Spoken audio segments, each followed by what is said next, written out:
Hello everyone, I'm Overhaul, and today I'm reviewing One Piece, chapter 932. So yeah, the color spread for this, or not the color spread, what they're called, the first page of this chapter is Caesar Clown, and unfortunately it's not a new serial with there being a part. It's just Caesar Clown making just making flyers to say looking for an evil scientist. Well, I'm for hire because, well, the whole thing with Big Mom and Doflamingo. Although it's possible that Jack just got in contact with Caesar because it was stated in an earlier chapter, does Jack know who to get in contact later? So who knows, maybe later in the arc we're gonna see Caesar. I mean, the way he ended up with the series was him just, when they were splitting up the Fire Tank Pirates and the Straw Hats, he was just left there, so, and we know he wasn't captured, so it kind of makes sense that we get some kind of the finish and what happened to him. I mean, it would be very weird if that's the last time we ever see Caesar. I mean, this character who's been a very important part in the first couple of stories is completely disappeared. Just the last thing we're gonna see of him is just him being behind outside of the main city in Whole Cake Island. Yeah, it'd be kind of weird. So anyways, the way we actually begin this chapter is with a little scene with the banquet, with Kumasaki playing a little tune, which also in this chapter we find out that woman that's been playing that little or one of the instruments from Japan is actually Kumasaki. I'm pretty sure many people could assume that because of the kimonos being similar, and I'm pretty sure also the hair, but it's nice to get confirmation. Now, I don't believe this means anything. I can imagine it would be the same if, like, Robin wore a mask and just made some kind of a pose that was in a geisha dance or something. But it's just nice to know the little details like that. But yeah, one thing of note when she plays this tune, except being apparently very beautiful, which means that the anime needs to put a bit more effort in making the music, is that what the people don't know why she puts on the mask every single time when she plays this tune. Now, several people have been pointed out that it's possible that the reason why Kumasaki puts on the mask is because this is the music that her mother used to play to her, which is Doki, I believe, because a lot of people believe, and we kind of get almost confirmed that she's Hiyori. But yeah, that Toku played this music to her, and every single time she plays that, it makes her remember her mother, her brother, her father, and this makes her cry. Now, I believe we would be able to tell if that was the case because of the makeup would probably be ruined, and the tears would most likely at least one come out of the mask, like at least one drop. But maybe after that she goes to get her makeup ready or something. I don't know. Because after this song, we got to Robin being interrogated by the ninjas. In this one, they say is this: tell us the truth and we will kill you painlessly. Tell us a lie and we kill you in the most gruesome way possible. I can imagine cutting open the stomach and inside ripping organs out or something, but who knows, maybe there's a more painful way to kill someone. How that might be the way they kill her. might be going some finger destroying ways or something like that. Like Jakuza's when you need to get rid of finger. But yeah, anyways, that's basically the thing they're doing. Saying. Now, Robert's response is this. I'm the original boy. I got into the palace so I could steal a bunch of the gold because, you know, it's kind of the only, because it's basically the most logical thing. If you, if you get in because you're a geisha, you could easily into this very expensive place.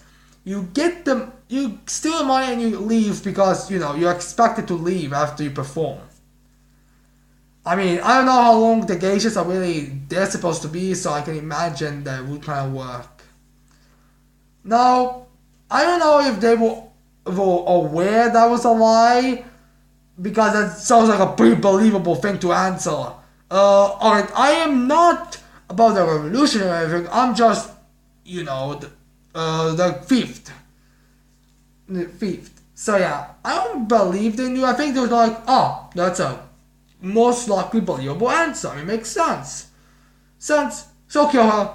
But then one ninja, I believe after the cute bunny ninja girl, until we get her name, that's what I'm going to be calling her, said some shurikens. I also believe someone else said some shurikens, and then big giant fat guy. That kind of reminds me of the ninja from Showing Showdown. Have you ever watched that show? It was on Cartoon Network.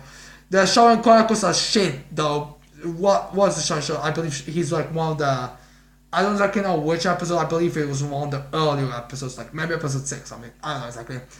Yeah, that guy uses some rope to go around her. Now, although they say catch her or something, I think he meant kill her. It was just because of the translation problems and why would they capture her? Well, maybe they had to make her suffer in torture, but I'm pretty sure the shurikens into the body would kind of be torturous as well, but who we guess. So yeah. One ninja later notes, that seems unlikely because we got reported that original boy was spotted. So yeah, Robin's whole excuse doesn't really work, but how at least hides the truth. Now, after the attack, it turns out that Robin was really her clone version. Did I say correctly clone? I have a problem spelling. I have a problem saying clone. But yeah, who cares? That doppelganger or something, whatever it's called, that she makes with her Hana no Me. So yeah, she was, I don't know exactly where she was. It was most likely somewhere near the banquet, but yeah, she goes there and she informs Unami and a ninja woman we found out about in a couple chapters back, in which she said when weird pencil Dende Mushi, I don't know. Maybe it's a tiny Dende Mushi that's supposed to be plugged in so it'll be, you know, more disguised, because if you use a regular Dende Mushi, the beast pirates will be immediately aware. Although it's, and maybe even the ninjas, because the way this chapter kind of seems to be praising and saying stuff, it seems more like the things that the people are aware, the beast pirates know from the outside world, they don't tell them much, and if they do tell them, it's more on the lines of like, only it's more on the lines of just, here, this fruit will give you the magical power to, well, animalistic powers. Because we do remember that in a previous chapter, I believe it was chapter 916 or somewhere at that point, I don't know, where the school teacher shows up, she used a smile snake down fruit which make her head extend. Now it's most, I mean, I don't know why that wouldn't be a smile, like it's possible that it's just a mystical creature, but I can see some problems, mystical creatures just walking around that are humanoids. So yeah, why did they give a school teacher the smile? Who cares really? So yeah, they don't seem to be that much of a difference in awareness. So Kyle most likely keeps things like dark fruits and all that a secret, and he just grants them this. Like, do whatever you want with them. Like, Kaido-sama, like Orochi. Kaido-sama, Kaido-sama. Okay, I would like to get some. How do you make your people. These have animals. We use these fruits. All of them have the magic spells to make you obey witchments, to make you do that. Can I get a bunch of them? I would like to give some of my subordinates, like, I don't know, a school teacher to terrify the students or something. Oh my hell. I know exactly what you're gonna get, and I hope they don't turn up like the Boon over there who is constantly stuck with a hippo. But I hope everything's going to go alright. Good! And they go. So yeah, I don't exactly know how they go with our fruits, and then mushes, but anyways. So yeah, Onami and the ninja woman state that they are basically her bodyguards, or Robbie's bodyguards. And they got the TTO Sohome ninjas, which is 11. Which just kind of makes sense.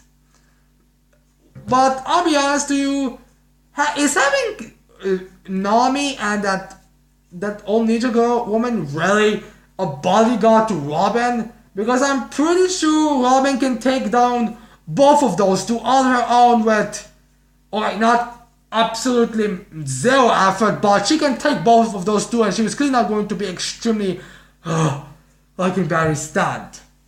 So I don't know what's that point, but it's a tradition that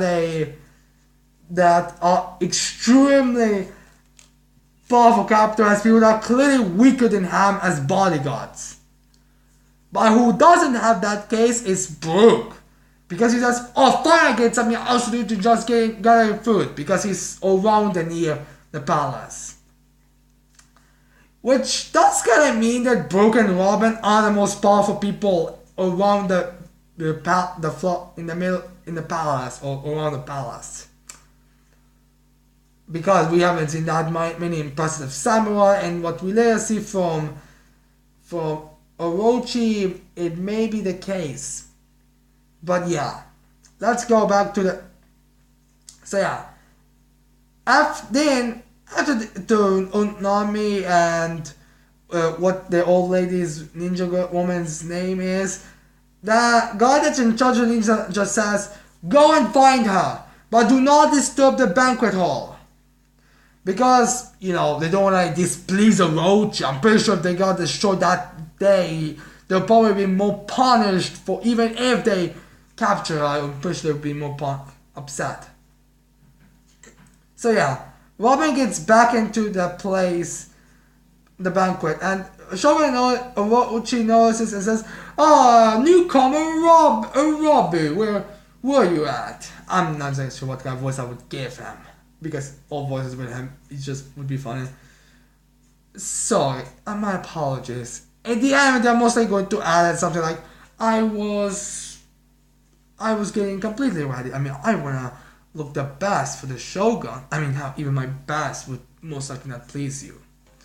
Or something like that. And Shogun's like, oh, don't be ridiculous. Come and entertain me. No, I don't know exactly what he said to her. I think he said, hey, why don't you become a part of my harem or something? Because, come on, he's the Shogun. If he wants to have 100 wives, he can have it.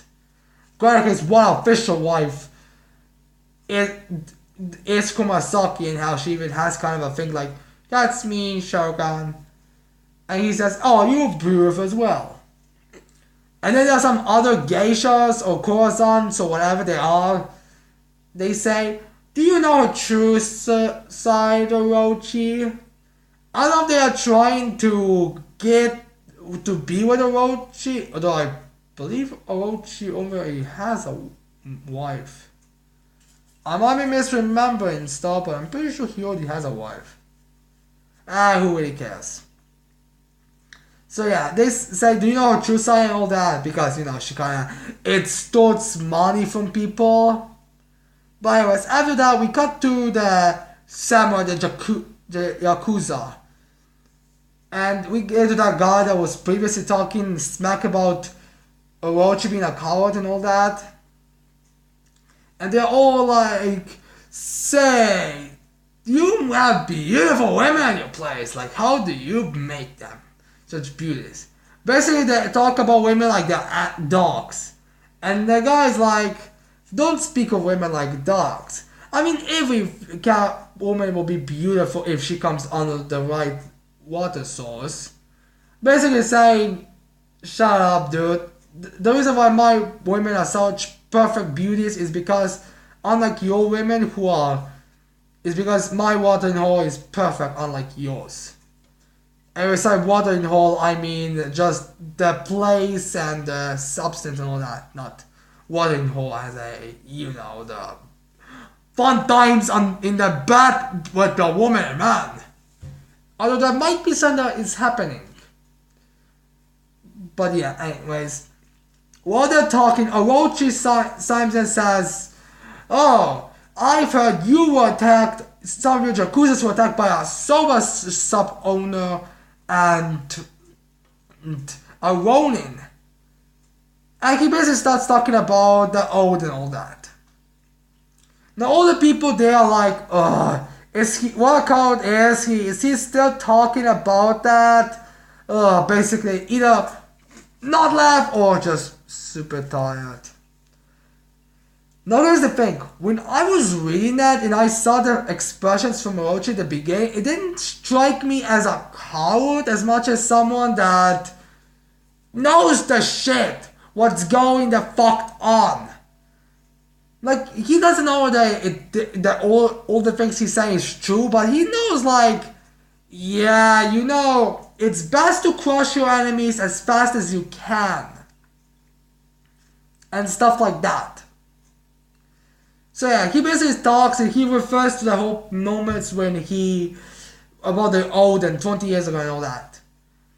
Now some people seem to be annoyed by it, and they find it hilarious that he's still referring to that. I mean, come on, what are they going to do? Even if they are here, what are they really going to do? I mean, they have no hope of beating Kaido.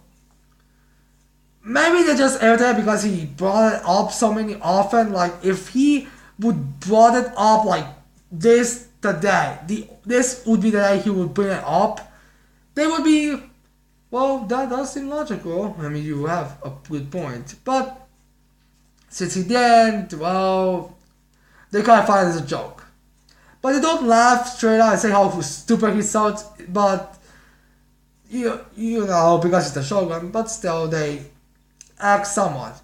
Now the swordsman that's with Kumasaki, he is like, well, I would be honored to face Foxfire Kinemon or any of his subordinates, because in this chapter we find out that the 9 rat scaffolds or whatever they are called, all of those none of those will be for the Otoki promise. Which means there is 9 samurai under Oden that are and none of them are going to be Luffy or Zoro or Law. All of these are already confirmed. Now for who this might be, well, we already know we already know about Kinemon, Kanjo, Raizo, Okiku, Ashura Doji, most likely the one with the scythe. I also believe we got the small fat one that was there. And maybe there's that guy in the jail cell, which does leave one missing. Unless if I'm forgetting, there's one more missing from the Red 9 scaffolds. So yeah, we might be getting another one. Who knows really? Oh man, maybe we already have one. We already met him. Maybe he's one of that guy that was like a part of the original force when they come back. Who knows really?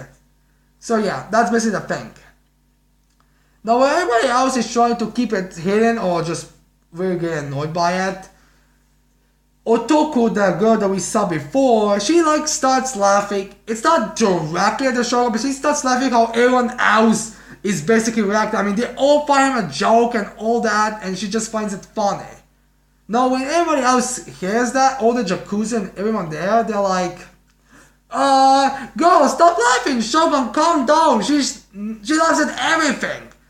I believe they said she's from Ebisuto. They laugh and completely everything. But Orochi's like, someone laughs at me, they die.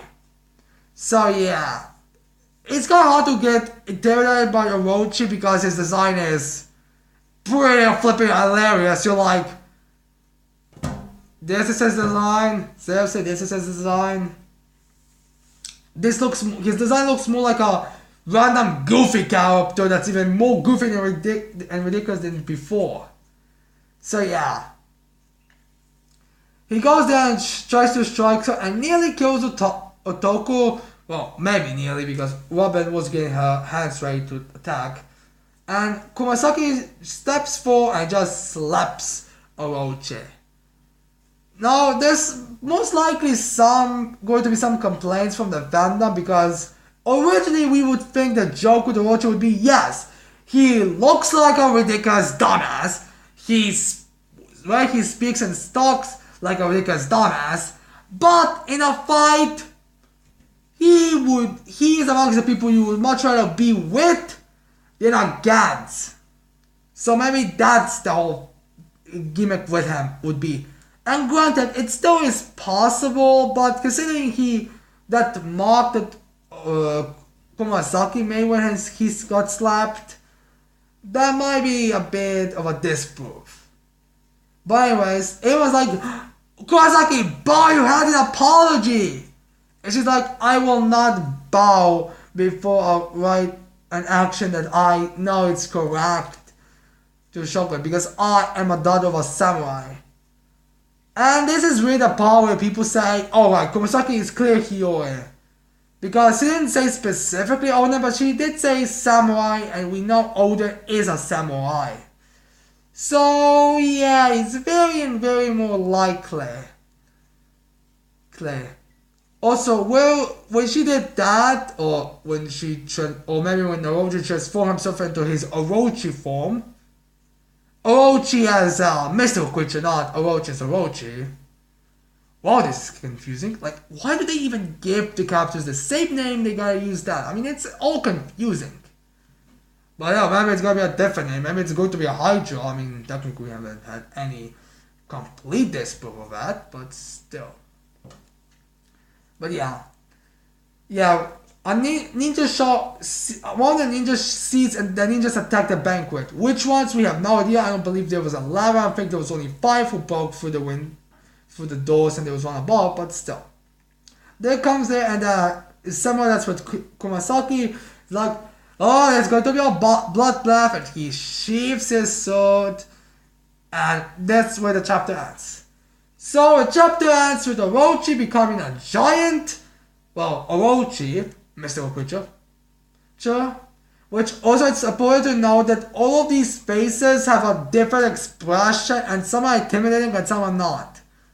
Now it's possible these expressions are like just a part of Shogun's personality, like one's the pissed off version and will be kind of like, hey, you brought me wrong type of food? You dare to suggest this? I will eat you alive! One would be,